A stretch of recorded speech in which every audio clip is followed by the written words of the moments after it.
So, hello everyone to this ÖFG Peaceful Change lecture. It is entitled Global Terrorism Report 2025. And allow me to introduce today's speaker to you. And then I want to say a few things about the Global Terrorism Report as well. So our speaker today is Steve Killelea.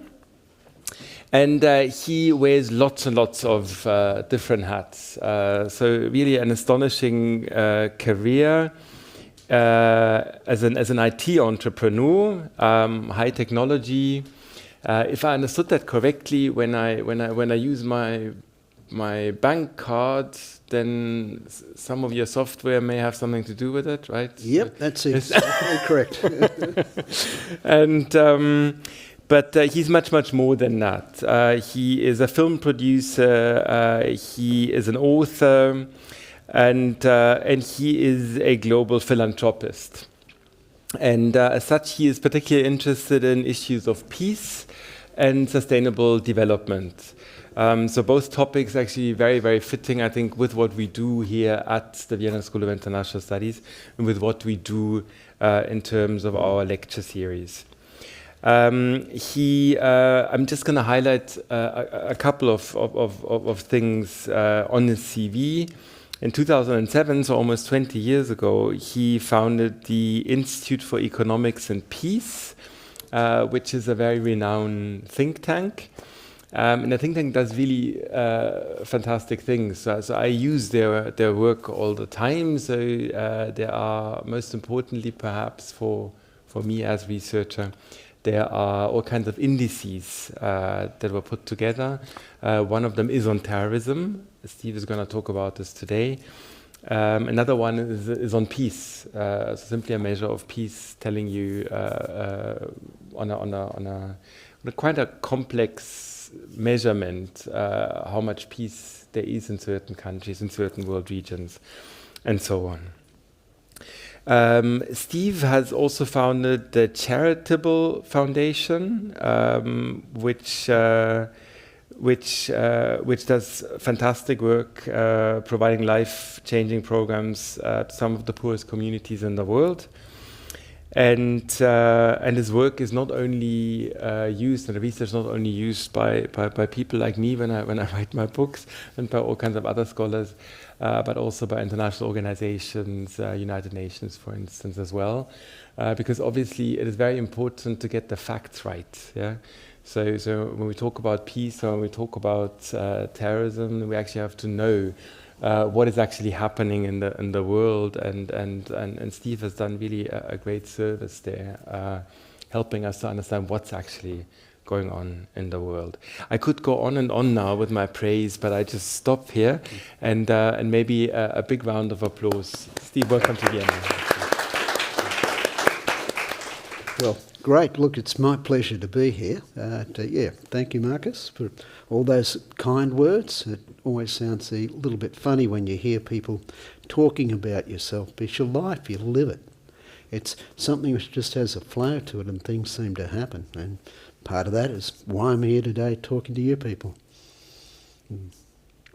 So do you want me to start presenting, or do we just want me to talk? We'll just launch straight into it. Okay, great.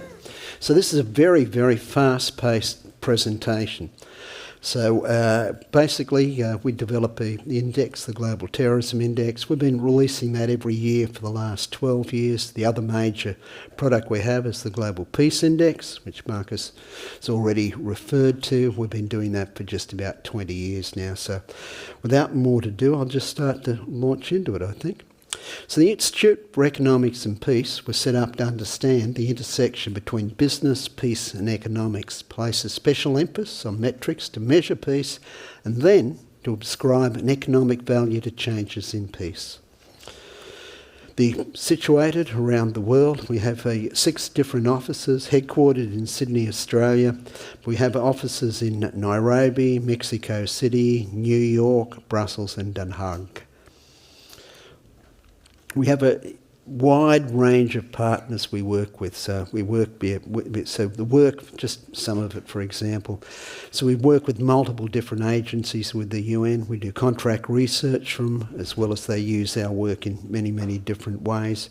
We've had organisations like Rotary International standardise all their peace work globally, based on our studies of positive peace, which this creates peace.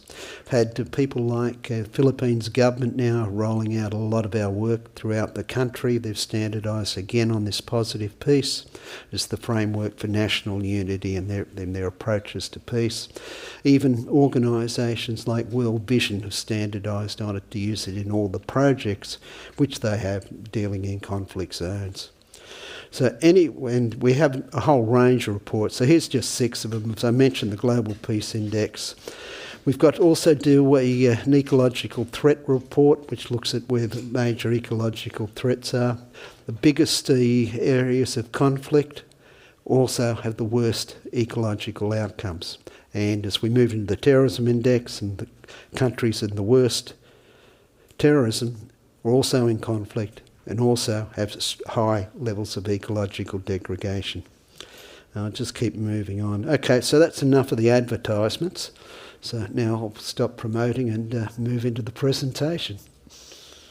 So this is a quick mud map of the world. If you're looking at it, green is very, very good. Red is very, very bad. And so one of the things you might notice is that Europe is fairly much in the mid-zone. Now, if we look at Africa, the epicentre of terrorism is in the Sahel. That's the red, which you can see across there. But you'll also find there's a lot of blue. 44 countries in sub-Saharan Africa, 22 of them haven't had a terrorist attack in the last 5 years. Now, I'll just run through some of the key findings. So if we're looking at the number of deaths from terrorism, was 7,555. That's roughly the same as the prior year. That's after deducting away the Hamas attack on October the 7th, which was the largest single attack since 9/11 in 2000. So to get understand, you've got to do that. Now, attacks decreased by 3%. But when we're looking at Myanmar and we subtract out Myanmar because there's this huge reduction in it, then we found attacks went up 8%. So the headline figures are better than the underlying situation. But now we'll move into the guts of it. But if we're looking at it, what we find is the number of countries which suffered from a terrorist attack went up by 8 to 66. So that's about a 15% increase. 45 countries deteriorated compared to only 34 which improved. That's the worst outcome for 7 or 8 years. Now, 98% of terrorist attacks occur in a conflict zone. So that's a really, really important figure, because if you want to stop terrorism, you need to solve conflicts. But if we look today, there are 69 major conflicts going globally. That's where more than 25 people killed. That's more deaths, that's more conflicts than at any stage since the end of the Second World War. Now, on top of that, 91 countries actually are engaged in a conflict beyond their borders. That's the most since we started the Global Peace Index 20 years ago. And we can see the conflicts aren't being solved. In the 1970s, 49% finished with a victory, 23% with a peace agreement. The 2010s, 9% finished with an outright victory, 4%, only 4% finished with a peace agreement. Now, the 4 deadliest terrorist groups in the world, they killed 11% more people than what they did in the prior year. So their activities are actually increasing. So that's Islamic State, it's JNIM, Al-Shabaab and TTP. Now, TTP in Pakistan is the fastest growing organisation. Number of people it killed went up by 90%. Now, when we look at the West, we're now starting to see a resurgence of terrorism in the West. And this has been coming down every year for the last 7 years, and now it's going back up. So we're finding 7 Western countries in the worst 50 on the index now.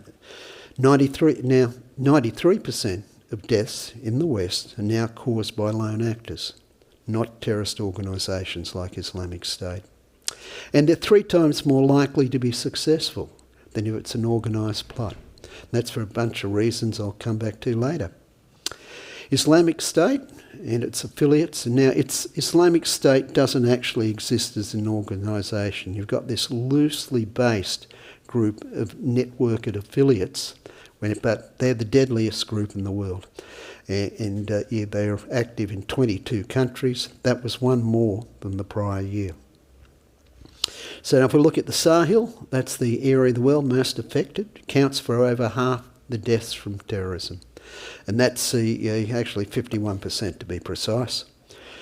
And when we're looking in there, what we can see, Western influences and African influences waning. It may start to change in the next 3 or 4 months. Burkina Faso now is starting to reach out for some help in different areas because they find they haven't been able to get on top of the terrorism. But that slack has been picked up by Russia and to a less extent China.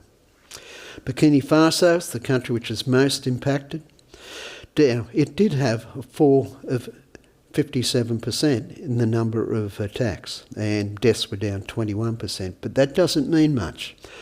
JNIM now controls 60% of the territory in the country, and once you've got control of the territory, you don't have as much conflict because you're in control. You're in control. So this doesn't mean much, and we also know with Niger 3 years ago it had a massive drop in the number of deaths. This year the number of deaths have gone up 94%. A fifth of all terrorist deaths is still happening in Burkina Faso, and it's followed now by Pakistan in Syria, which we'll come back to. Now, the largest increases, as I mentioned, were Niger, 94%, and Pakistan at 45%. This will give you an idea of where the attacks have actually happened globally. And so the larger the circle, the bigger the attack, the more intense the red, the more deaths which have occurred there. So it's again, a very, very simple heat map. Now, we look at the 10 countries which have been most affected. These are what they are. So Burkina Faso, we said, is worst, followed by Pakistan, Syria. Now, you'll note every one of those countries is actually involved in conflict. Every one. And when we're looking at the spread of terrorism too, the spread of it's really tight. So we take the 10 countries which have got the most deaths from terrorism, and what we'll find, they'll account for 86% of all deaths. 14% are now spread in the rest of the world. So I've got 66 countries affected, and you take 10 countries off that, 14% spread through the 56. Now, these are the countries which have improved the most. Israel, and that's because of the drop from the Hamas attack, which was 1,200 people killed. Burkina Faso, but I think that's probably, you need to wait and see. Myanmar, but again, it's still engaged in civil war. One of the projects I'm involved in is with a monk school inside Mandalay. We got a request for $5,000 from them about 4 months ago. So the rebels had now got within 20 k's of Mandalay, and they were worried that they wouldn't have enough food, so they wanted a few $1,000s to buy food and stockpile it for the 10,000 kids which they feed. Now, if we're looking here, this gives you an idea of where it's increasing. So as I mentioned, Niger, 94%, the biggest increase. But note Russia and Iran. That's the Khazarian chapter of Islamic State, which we'll come back to a little bit further on. Now, JNIM is the fastest growing terrorist group in the world, almost non-existent in 2016, and today it's pretty much right over the Sahel. Now it's expanding westward, so we can see Togo had 52 deaths. So Togo, that's the worst deaths from terrorism they've had in their history, and that's JNIM expanding in. So the kind of things that will happen is there'll be a drought, or you get floods and there's no decent water. They take the water out of Burkina Faso and they'll bring it in to create relationships with the locals in those areas. Now, this gives you an idea of Europe.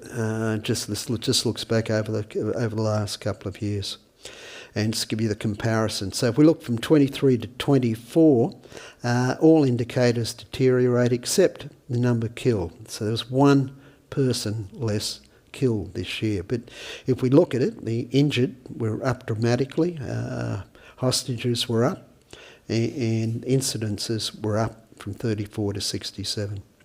Germany suffered the most fatalities, and that was 10, followed by Turkey, then United Kingdom and Poland. But if we look at the attacks are somewhat similar. Germany had the most at 11, Greece next at 11, France had 9, Sweden 8, Turkey 7. And most of these, just about all of them, were lone wolf attacks. In fact, 91% of all the deaths in the West are caused by a lone wolf. So let's have a look at a few of the long-term trends now. So it's what we've found since about 2018, it's fluctuated in really quite a narrow band, running from about 6,800 to 7,400. So that's really pretty tight. That's 10%. So that's really quite tight. Now, since 2018, the largest increases have been in Burkina Faso, Niger and Pakistan. There's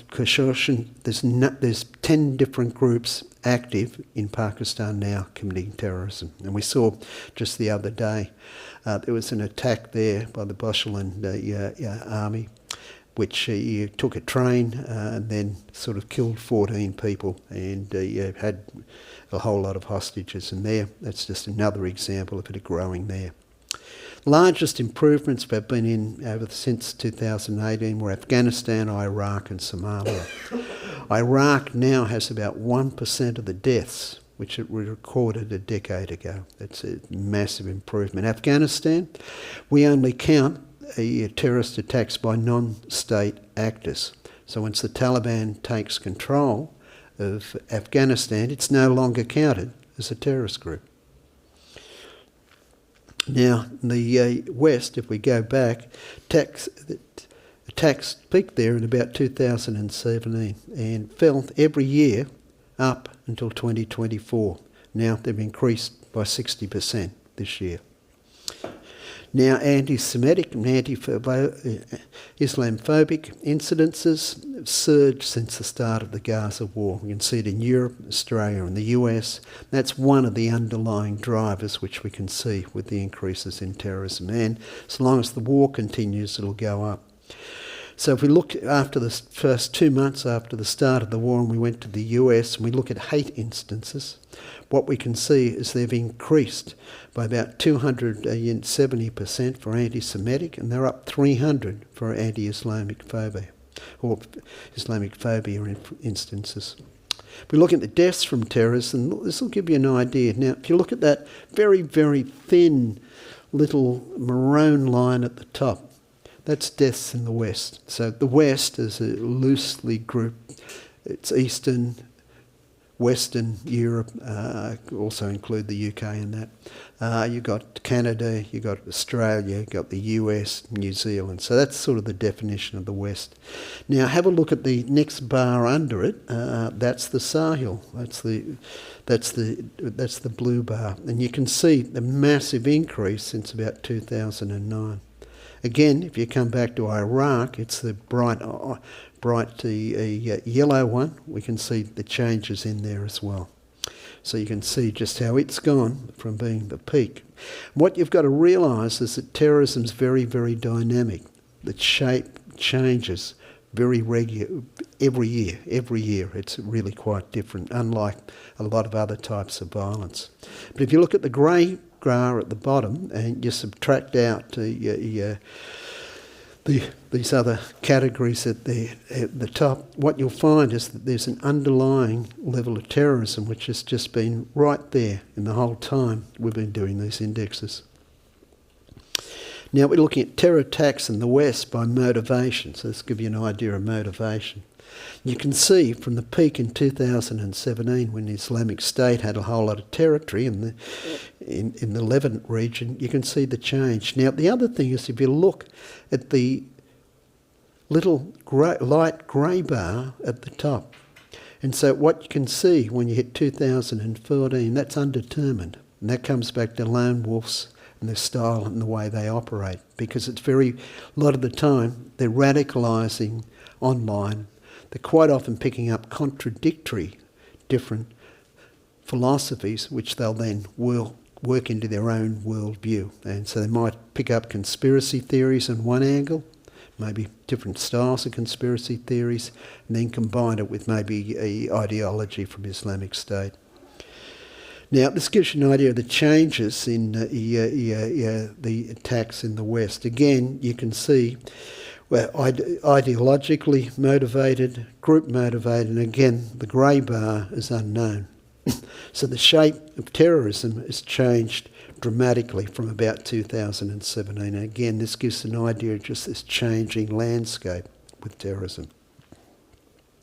Now, we'll talk a little bit about homegrown terrorists, or lone wolves, is the way a lot of people would refer to them. So only 8% of attacks in the West were actually carried out by a group. The rest were lone wolves. Yeah, 92%. Most people in their head thinking of Islamic State and organised attacks. Radicalisation is now happening more rapidly. So if you went back to 2002, which is almost ancient, over 20 years ago, it took 16 months on average for someone to radicalise. By 2015, that had dropped by 60% down to 10 months, and today they're actually now seeing it happening within weeks. Now, there's a whole range of reasons for this, and this comes back to the political landscape which is occurring within the West at the moment. A lot of them are isolated, they don't have a lot of friends. They've generally got a dislike for society. Sometimes they've got grievances. Those grievances can be real, and sometimes the grievances are perceived. Mental illness gets mixed into it. They don't have much, unlike the people in this room, they don't have much opportunity in their lives. So they're pretty looking for meaning and looking for purpose. And by attaching to an ideology, even if it's built in their own head and not particularly well built, it gives them a sense of meaning and purpose. And sometimes it's just to lash out at society. Now, when we're looking at it, the opportunities to radicalise are really diverse. So you can do it through social media, many different ways there. Gaming platforms are now a mechanism which people seek to recruit in. You've got a whole range of fringe forums. And then they can, once they get picked up by someone and cultivated, they can move into encrypted acts and into the dark web. Now, the number of attacks by youth, that's someone under 18, is on the increase. So in the UK, 42%, according to the Home Office, last year were youths. And we look at the attacks in Vienna, they were 17 and 19, and we can see the patterns occurring. So 1 in every 5 attacks in Europe is committed by a youth. Now, this is really difficult for intelligence organisations to uncover because the footprint's minimal. They quite often radicalise alone. There's a shorter time frame in which they're radicalising to get them, and then there's no trace of the financing. So with a group, you've got a group, they're interacting with a whole lot of people. They might have someone they're contacting overseas. They'll need money to plan and do a sophisticated attack. So intelligence agencies can pick up on that. So the two things which you'd see, one is you're looking at radical material, and two, you're looking at a lot of violent videos. Now, the problem is that a lot of people will look at radical content and a lot of people will look at violent videos, but it's another step to actually commit violence. So like, I watched Gladiator 2 on the plane on the way over here. So, not that I read radical material. Okay.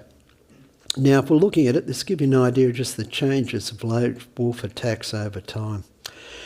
And so this is looking at fatal attacks. As I said, 91% of all people killed in the West were committed by a lone wolf. And again, so if we look at you can see the changes in this from about 2017. So this really is a major trend. Now, one of the things we can see is the profile of the kind of people who commit an act of terrorism. It's pretty much the same as the profile of someone who commits a mass killing. And so we can see that mass killings, if we're looking at them, the trend line over time, that's on the rise.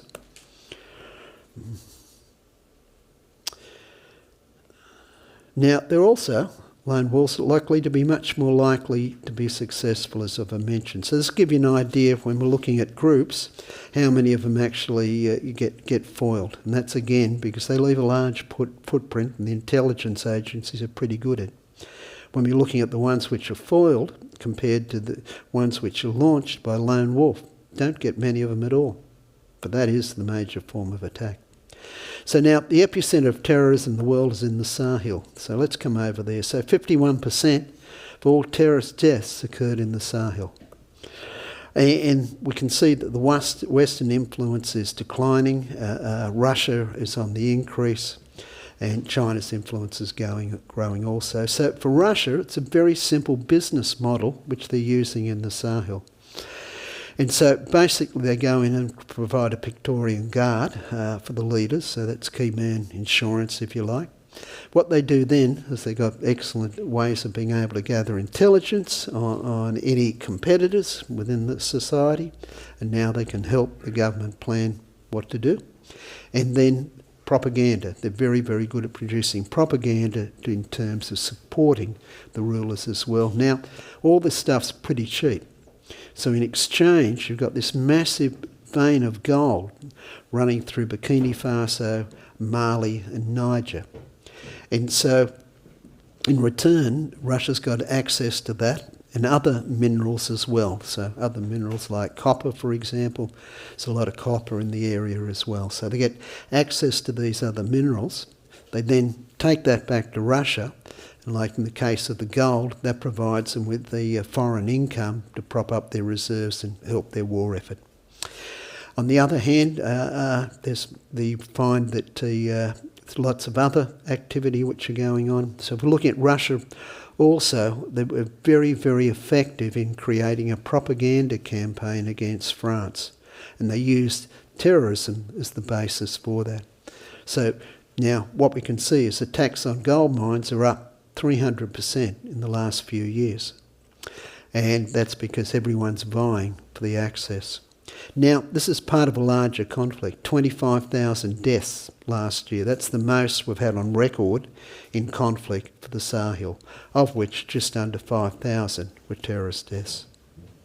Again, it comes back to complex issues. You've got governments which are really got poor governance, very incompetent. You've got a lot of pastoral conflicts going on. So quite often groups like JNIM or others will jump in on that, take one side, and then that way use it as a mechanism to get in, gain support and take over territory. You've got extensive ecological degradation, which only aggravates the conflict over resources. These result in a whole range of economic issues. Security forces aren't liked, but security forces have done a lot of abuses, extrajudicial killings. They come into people they think might be associated with JNIM or a criminal group. Then also come in and they'll hit a village which they think will be supportive, and then they'll just take anything of any value out of it. And then over the top of that, you've got the jihadists. Then over the top of that, again, transnational interests. So it's complicated. So now, the mineral wealth is big. Most of it's done through alluvial mining. It's individuals doing the mining. JNIM then takes money to allow them to mine, but it doesn't actually take the gold. It lets others transport the gold out, and then they charge a tax to move through the area. But they'll also with guns, drugs and people through the areas using exactly the same format. One of the things most people don't realise is Niger has 7% of the world's uranium exports. 7%. Europe 25% of the uranium you get comes out of Niger. Now, most of that's for France, so that is disappearing because that now is under the auspice of China and Russia. Now, just to give you an idea of just how bleak this is, if we look at the number of deaths, that's up 1,000% since 2019, 10 times larger. And JNM is the dominant group. Islamic State of West Africa, that's on the decline. Its number of deaths it caused last year were down 46%. So JNM pretty much controls it now. Now, to give you again an idea of just the way this has changed over the time. And you can see how the rest of the world, it's actually been coming along pretty well, other than a few countries. The Sahel is where it's increasing. So again, it just drives it home. And if we're looking at the rest of sub-Saharan Africa, not so bad. Not so bad. So of the 44 countries in sub-Saharan Africa, 22 of them didn't have a terror instance in the last 5 years. This will give you an idea of just the spread through the Sahel and where the deaths are actually occurring. So you can see it's really around other than Nigeria, where you got active with Boko Haram up around the borders of Chad and Niger, we find that it's really with the northern end of Burkina Faso, which is now pretty much all JNL territory, and along the borders. So the borders generally are the ones which it's hardest for governments to control the space. But one of the interesting things, so when you look at the approval rating in the Sahel, what you find is that America's not doing too bad. Not doing too bad. And you can see this. So if we're looking at it, we can see the US of the 10 countries there, only 3 of them, its approval rating's actually gone down. And for Russia, only 1. Interesting. But with America withdrawing from the global stage, they're probably not going to be able to capitalise on that, are they? Now, let's give you an idea of changes in sentiment. So what we do is we track media sentiment. That gives an idea of just sort of the direction which countries are moving in towards their international relations. We might pick that one up later when we have a chat. So you can see this. You can see the Sahel towards France, the negativity going up, and you can see France towards the Sahel, negativity also going up. Come back a little bit on Islamic State. It's the most deadliest group. It killed 1,800 people, and it's much higher because a lot of the attacks are unattributed. So we've got a mechanism for attributing the attacks.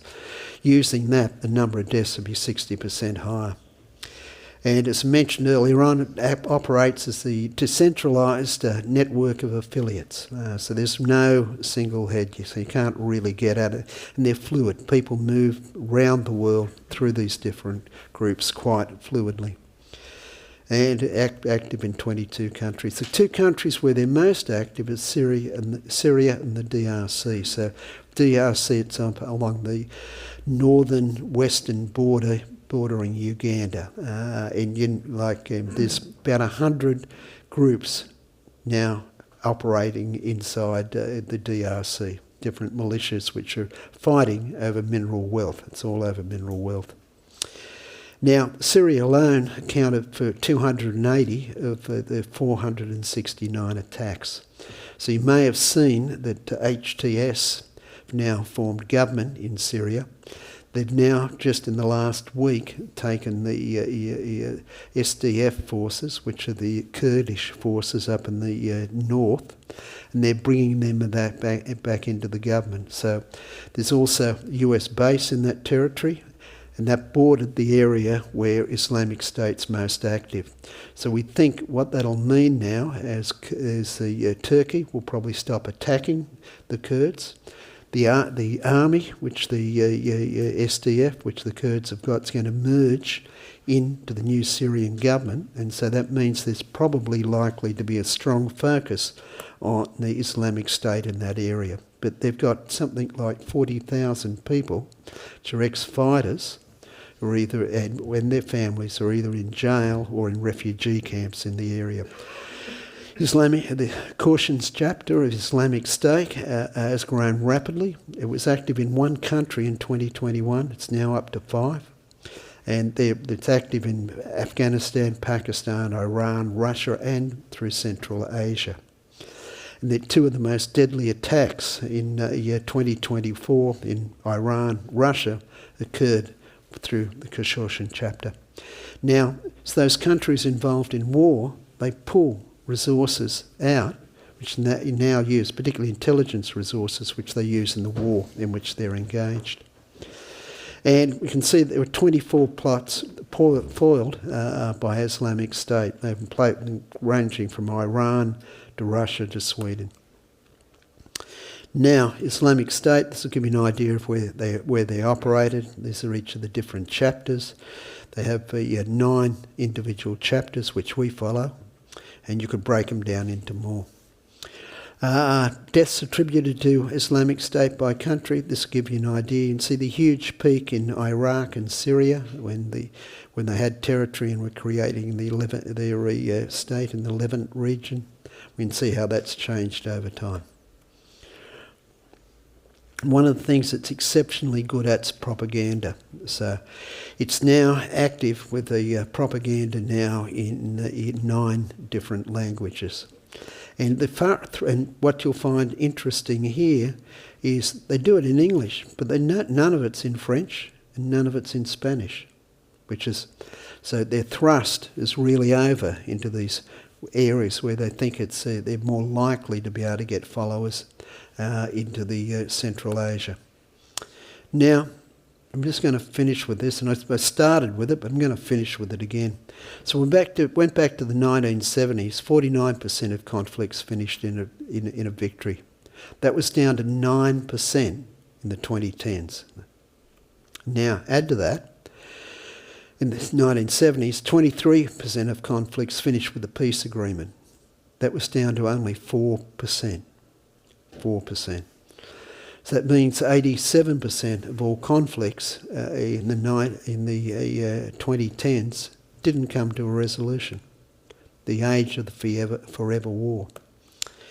Now, also, as I mentioned earlier on, there's more conflicts now than any time since the Second World War. So 69 when we counted them last time. You combine that with 91 countries now which are involved in a conflict beyond their borders. That's the most since the inception of the Global Peace Index 20 years ago. So that means the prognosis that terrorism is more likely to increase. And remember, 98% of all terrorist deaths occur in a conflict zone. And that, my friends, is the end of the presentation. Steve, thank you very, very much.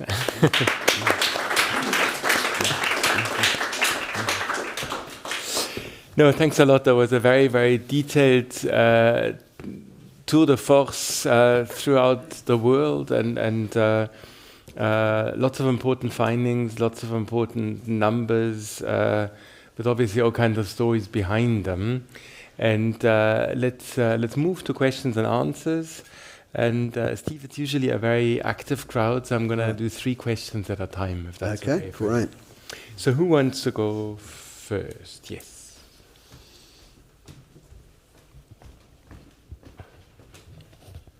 Hello. Thank you so much for the presentation. My name is David. I'm from the MAIS program. I'm from Colombia. And that was a very insightful presentation. Thank you so much. I was just wondering if you can please elaborate on how IEP gathers information and data points to develop these reports, and how can you ensure accuracy? Sure, that's Steve, I'm just gonna gather the question. Oh, okay, that's okay. Okay. That was a good methodological question. Yes, Wallace. First of all, also thank you for a presentation about wonderful insights on terrorism globally. My name is Wallace. I'm also from MAIS 2 students here from Hong Kong. And my questions is about terrorism, because nowadays it's very difficult to define what's terrorism. Usually in the countries, maybe the name of national security, limited people's speech, and also the freedoms. So that's why, in your perspective, how would you define terrorism? Sure, okay. Thank you. And yes.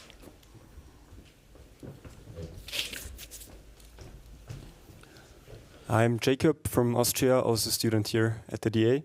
And I was wondering if you could shed some light on the Sahel again and on the European side of things, because as you said, the French pulled out, and I wonder what the EU could do to help decrease terrorism in this region. Yeah, no, that's a good question. Thank you. Right, will I go at it now? Yes, now you may. Okay, so we've got a variety of different data sources we use. So the source we use, and there's a couple of these different sources around, but the one we use for the terrorist attacks comes from an organisation called Dragonfly, which is based out of London. And so they've got data going back now about 25 years. And so that's what we use. Now, the way that data's developed is through the scouring of news articles globally. And so you build up from that, the terrorist attacks. Now, what the data can never be 100% reliable, okay? That's you can't do it. And so particularly if the attacks occur and they get reported, because generally they get reported in the press, okay? The people get killed, they generally get reported. There are lots, but if you're looking for ones which are happening where they're reported in languages which aren't very common, then sometimes you won't get them all. But generally the trends are pretty right. So there's various organisations around, intelligence organisations, which we deal with, and they'd say, yeah, well, our figures might be quite the same as yours, but basically all the trends and everything's in the same ballpark. So now we combine that with a whole lot of other data which we've got, which come together to produce the report, so we get a more rounded picture. So, definition of terrorism, yeah, great question. There is not a definition of terrorism which is globally agreed to. The UN's tried at it for about 50 years and got nowhere. So, the definition we use is an act of violence committed by a non-state actor for a political, religious or ideological purpose, where the aim of the attack is to send a message to a broader audience than those directly affected by the attack. And that's why, let's say in Colombia or Mexico, and that may change next year for Mexico, but in Colombia we wouldn't cause the deaths with the cartels. Occasionally there's some terrorism down there, you do get some, but not a great lot. Now that may change with Mexico because the US government, this we'll have to discuss this one too, but this will get interesting. They've now put 12 different cartel groups on their terrorist list. Now, what that means now is when we're looking at the data, what will be perceived as a terrorist attack or not a terrorist attack. It'll be interesting to see how it goes. That also means that under the way the US is constituted, it sees itself as being able to go and launch attacks anywhere in the world on terrorists. So does that mean now they'll have assassination attempts into Mexico with drones? That's on various targets in their fight against fentanyl. That we need to see. Now, if we come back to the Sahel, so it's this stage it's very difficult to see where the influence is going. So if we're looking at Europe, and you'll know this probably much better than me, Europe is absorbed with the crisis in the Ukraine. And so it's actual, how can I put it, the bandwidth, the intellectual bandwidth to deal anywhere else is hard. It's trying to up the level of money it's likely to spend as a percentage of GDP on the military. It's got to get the money from somewhere. Okay, so it's causing cuts in aid. And military support, which they might have given to governments, that's now going into the Ukraine as well. And so that's going to play out over the next couple of years. From what I'm hearing, and I may not be right, but it's unlikely the war will finish this year.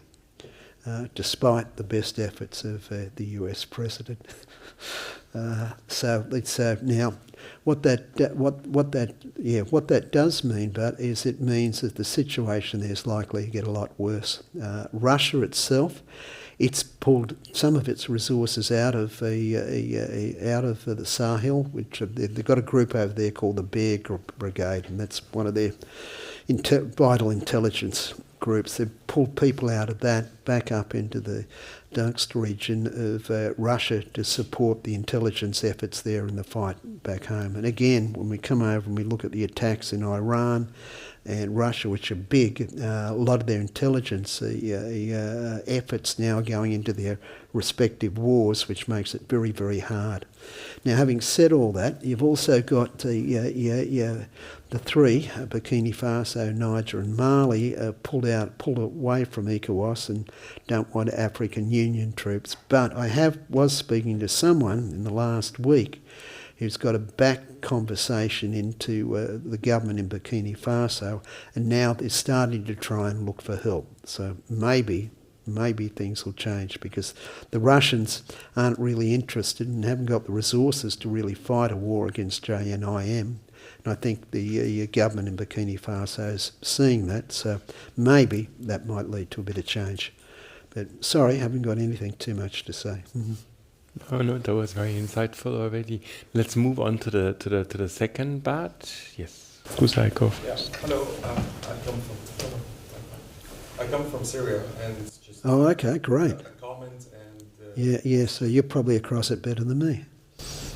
No, the comment is that you said that the terrorist organization HTS, which is in power now, brought SDF in order to try to fight ISIS. Actually, that could have been the truth until yesterday, when there was the constitutional declaration, and immediately the political office of SDF discarded the constitutional declaration, and they said... I do miss that. Wow. They said it goes against everything that we have agreed with the terrorist Al-Sharaa. And Turkey actually announced that the agreement between HTS and SDF does not mean that they will stop the attacks. Yeah. They're what they call organizations, and they actually shelled areas in East Syria just yesterday. Right. Oh, so thanks. That's new information for me. Yeah. The question is, now we have a recognized terrorist organization in power by law, and its leader Al-Sharaa is also a recognized terrorist by the UN Security Council and General Assembly. So Syria fell from the hands of a dictator to the hands of a terrorist. How would that reflect in the report, since you said that when an organization control over an area, it does not consider... That's right. The massacres that have been committed against the Alawites, thousands of people have been that's right. in the past week. Thank you. All right, great. Okay, that was probably a better answer than I could have given. Thank you, Kuzai. Hello, my name is Tobias. I'm also a second-year my student here. My question would be, would you say that there is good cooperation between countries when it comes to countering terrorism? And would you say that good cooperation is also a good predictor to counter terrorism? Thank you. Right, okay. Thank you. And Pasha, you had your hand up, Nice presentation, by the way. I'm Ibrahim, and I'm with the MICE 2 program here. My question boils down to the link between organized crime and then terrorism. So for the issue of opium smuggling in, say, Afghanistan, we all know that it goes to fund terrorist activities. Yeah.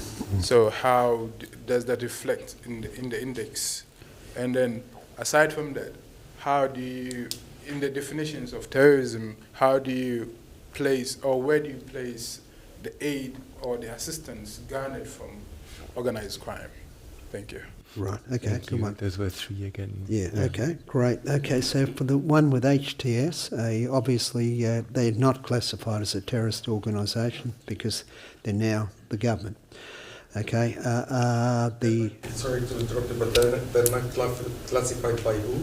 By the report or by international organizations? Yeah, the way generally when you're looking at terrorism and you're measuring, and this comes across all the intelligence agencies, you don't count governments, okay? Now, you may find that you'll refer to governments as terrorist governments and other sorts of things like that, but from a methodological perspective, including governments gets very, very hard and gets incredibly political if you're trying to produce a report which isn't political. So, for example, now, if we included governments, then you'd be including drone strikes, which Americans might have been carrying out in Afghanistan. You'd now include a whole range of other activities which are happening inside conflicts as well, and the politics of it is poisonous, okay? I'm being really honest with you, yeah, it's poisonous. So that's therefore the definitions and the way all organisations which are monitoring this stuff, it's non-state actors. Now, when you're doing that, sometimes you've got to come up with specialised lists, and then you'll only count a terrorist attack by an organisation which is defined as being a terrorist organisation. The ones we do are a little bit broader than that. So we look at a whole range of organisations. So someone, let's say, take the US State Department, because it's pretty comprehensive, and one's classified by the UN. So some of the reports, and that's the way they operate. But ours is a bit broader. I think we've got about 80 different terrorist organisations we're tracking. It'd be more than that, probably over 100.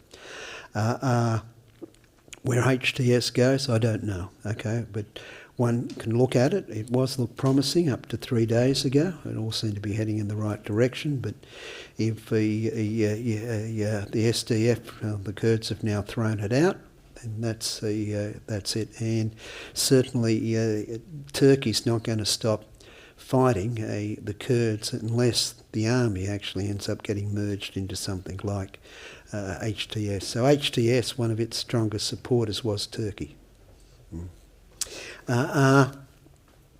Cooperation on terrorism, it varies from country to country and the resources within it.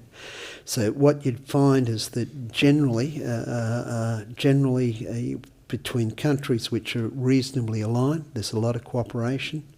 You'd find, let's say between Russia and the US, and Russia and Europe, there'd be very little cooperation on terrorism. Very little.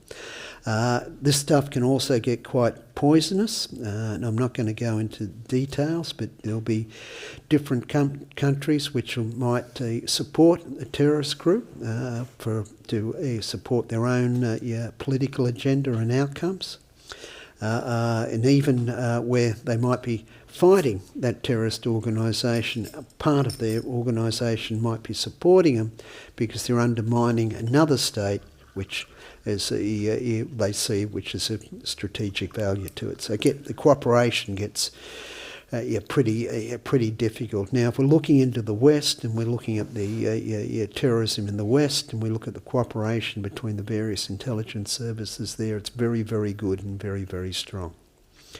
Now, organised crime and terrorism, that's exactly right. Like, and we look into, I'll come back to the Sahel because that's the one we've been talking about the most. So separating acts which we'd see as organised crime and separating that from a terror jihadist organisation can get very, very hard. And then you'll find in that area what were organised crime operations now will say that they're jihadists, okay, because they're now coming in on something which now gives them a lot more leverage, if you like, because they get associated with the group. So they'll come join a group. They're still really criminal operations, don't necessarily have a lot of belief in it, but they'll now join the jihadist operation.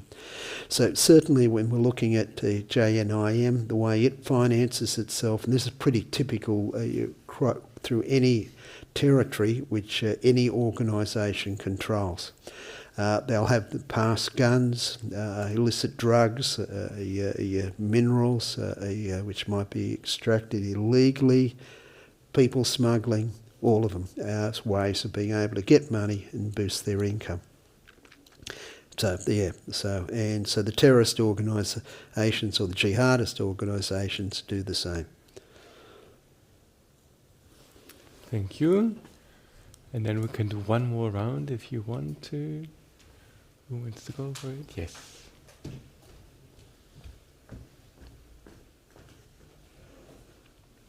Thank you very much. My name is Christina. I'm studying economics, and my question is about the shift toward lone actors from group organization. Why is that? If the ultimate goal is still political in nature, it's very difficult to achieve any political substantial change if you are a lone actor and if you are probably dying in the terrorist attack you are carrying out. So why is this shift nowadays? Thank you.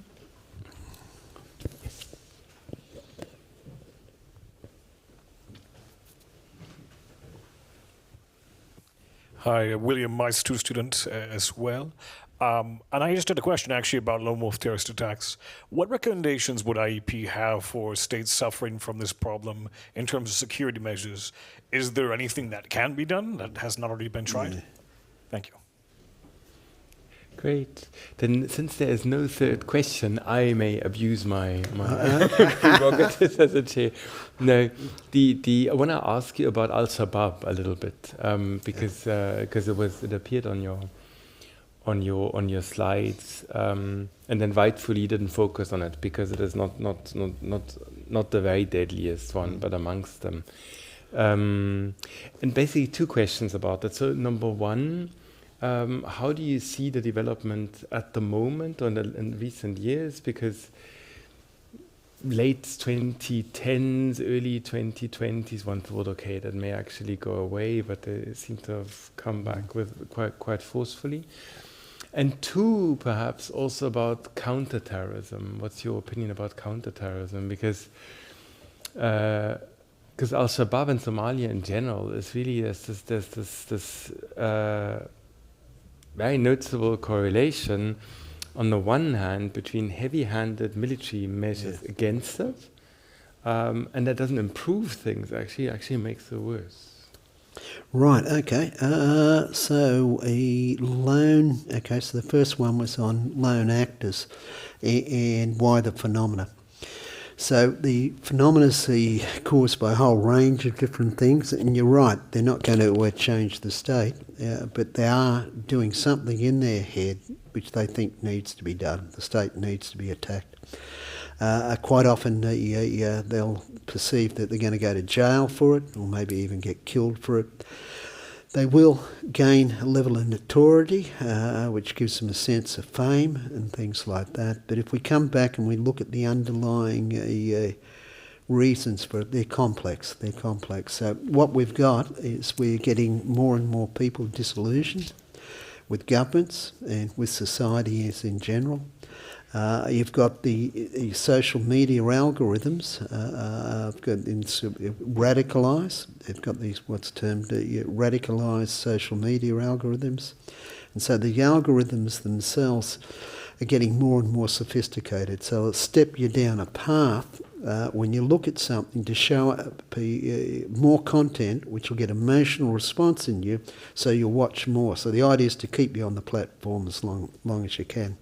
So those algorithms are actually getting better and better and better. I had a meeting with the guy in Meta about 12 months ago who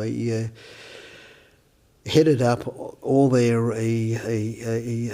taking down of hate speech and violent content. Okay, so met him in London. So he's based out of London. So we're debating all this, and each time I'd make a suggestion about something they do, he says, "Yeah, that's a great idea, but we can't do it. Yeah, that's a great idea, but we can't do it." We got round to the end, and I said, "Well, look, why don't you look?" When you see someone going down these tunnels more and more and more, why don't you put out something which is positive, something positive, to try and break the cycle? And the guy looked me in the eyes. He says, "We can't play with the algorithms." So, yeah. So that's the state of that. But if we're looking now, what we can see is the Gaza war. that's caused a lot of people to get so that's been a driver for committing more acts, and I think that increase from 32 to 52 attacks, a lot of that has to do with the issue in the West with the issues related to the Gaza war, and we can see spikes in that everywhere. So I think that's one of the driving things, and I think the other thing which is driving behind it as well is that the economic conditions aren't good. They're only going to probably get worse in Europe over the next few years, and I think that's going to cause even a lot more alienation and dissatisfaction with the system. So now back to what can security agencies do about it? So obviously there's a limited number of resources which security can throw at it to track it. So they've got all sorts of ways of and machine learning algorithms and such to be able to trace this kind of stuff, and then sort of to cross match it with all sorts of different arrays of information. So they can get into all the social engines, so be able to see what's there and try to match it out. But the problem is false positives. There's only so many you can deal with, and with the radicalisation happening faster, it's harder.